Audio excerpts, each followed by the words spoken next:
Does your gouache portrait end up looking patchy, muddy, not the way you wanted? I've been there too. I've learned a thing or two while painting gouache portraits, and I want to share with you the 8 common mistakes I see beginners do when painting portraits with gouache. Mistake number 1 is ignoring the sketch. I mean, you will spend time painting, and if your sketch is not accurate at first, if it's not strong enough, your painting will be weak. There is no way that a painting can fix a bad sketch. So don't skip this step. Instead, get a turnaround, trace, or use whatever you want, print directly on your paper. But begin with a strong, solid, accurate sketch. This is the key to a successful painting. Well, not the only one, but one of the most important.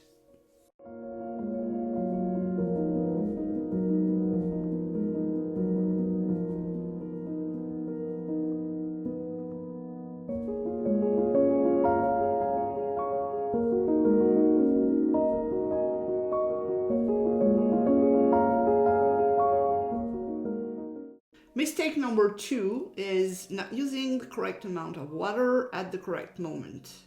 When I begin in this painting, the first layer is very watery, almost like watercolor, and as I am layering on top of it, I increase the consistency of the paint. You cannot go the other way around. Begin with a thick paint and go with watery paint on top of it. It will dilute everything, all the pigments, so you have to go from thin to thick layers.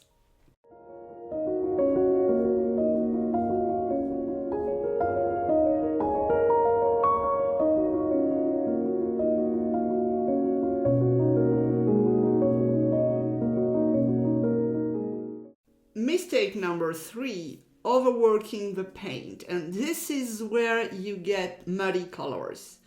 You have to be confident with your brush strokes. If you apply a brush stroke in one single movement, you won't disturb the layer under. The more you will rub your brush on top of the previous layer, the more you will reactivate the layer under. And this is fine when you are doing skin tones like I'm doing here, because even if I lift up the orangey under, it doesn't really matter because it will merge together and create something nice and very interesting. But if you want to cover a mistake, for example, that's another story, and I have a complete video about that I'll link in the description below.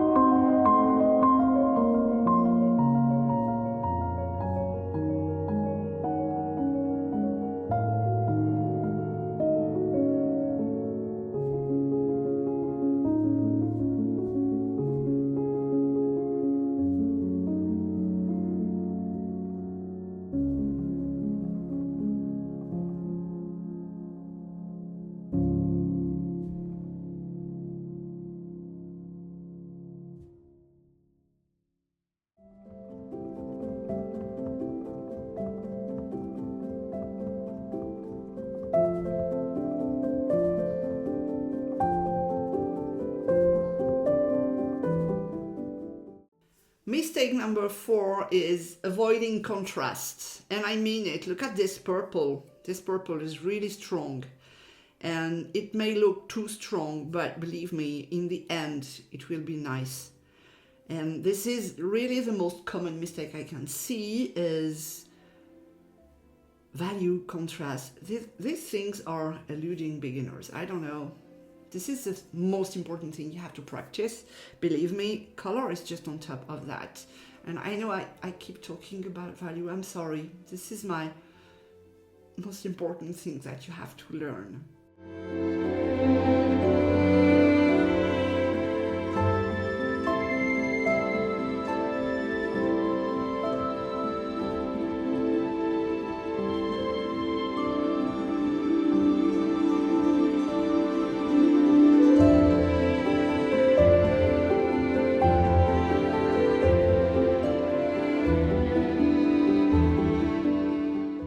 Mistake number 5 is choosing the wrong brushes.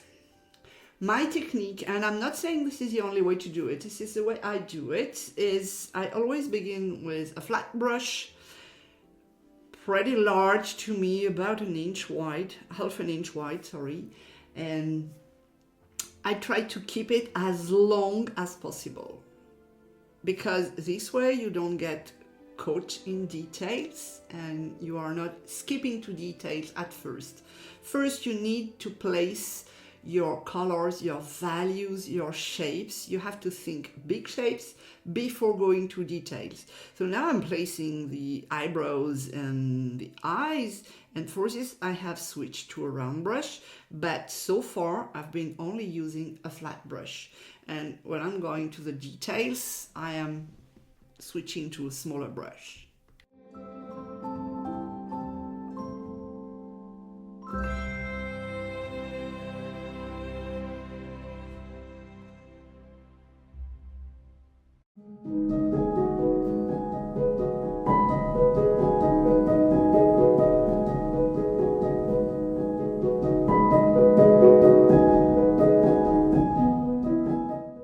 Mistake number 6 is using black for shadows. Black will darken your painting. It will be harsh, it will be flat, and unless this is your style, you want to avoid black for the shadows.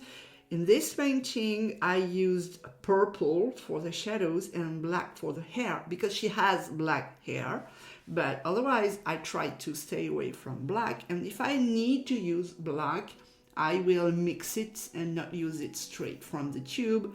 If you mix, let's say, burnt umber and ultramarine blue, you will get a nice chromatic black. I know it's subtle, but sometimes small details make all the difference.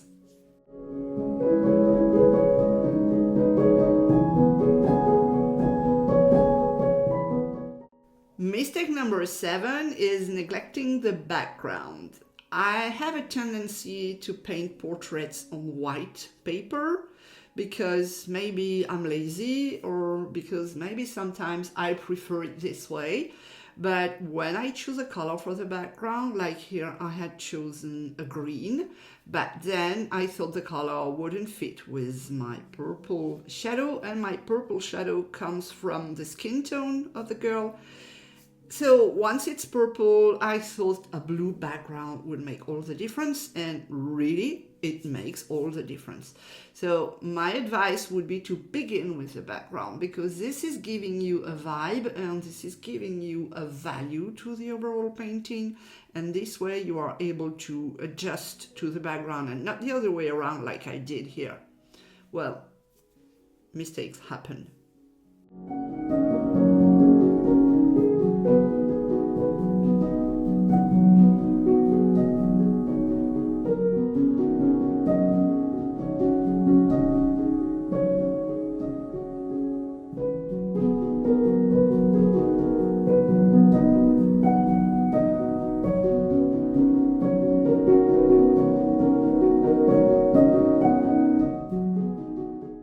Mistake number 8 is neglecting the details.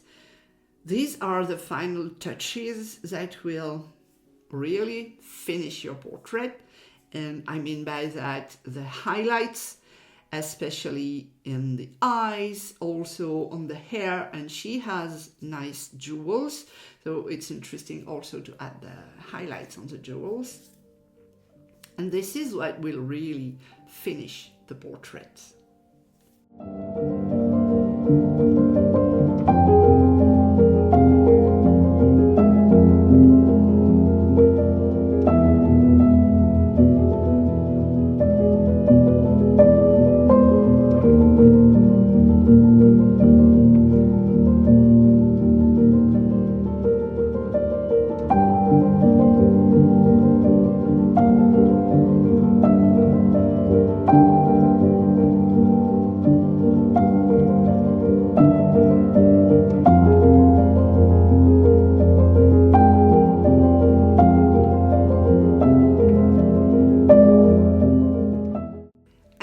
To know how to paint gouache portraits, I have a complete masterclass that I call Gouache Portrait Masterclass. It's original, I know.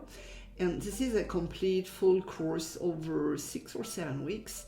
And you have all you need to paint gouache portraits, from drawing, and I show you 5 different ways to draw a portrait, to values, learning how to mix skin tones, how to work monochromatic, how to make realistic portraits, how to make patchy portraits, brushy portraits.